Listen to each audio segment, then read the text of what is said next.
EBS Integrated News and Public Affairs. Maasahan, maging mapanuri sa balita. Ngayong gabi, maghapon at magdamag na nanatili sa Batasan Complex si Vice President Sara Duterte nang bisitahin ang nakadetine niyang Chief of Staff. Pinayagan ng korte na dalhin sa Philippine Heart Center na si Pastor Apollo Kibuloy na dahil infection umano sa kanyang ngipin. 7 taong gulang na bata patay ng mga aksidenteng mabaril ng kanyang 13 taong gulang na kapatid.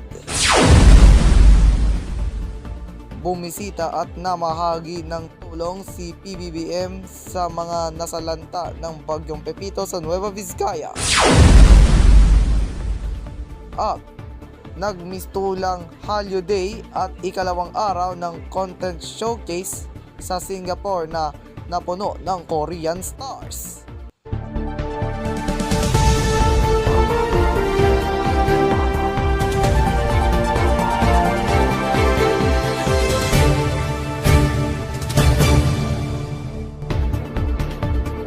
Ang inyong mainit na impormasyon kasama sa inyong LG katotohanan. Ihahatid namin sa inyo ng makabuluhang impormasyon. Narito na ang EBS News Tonight.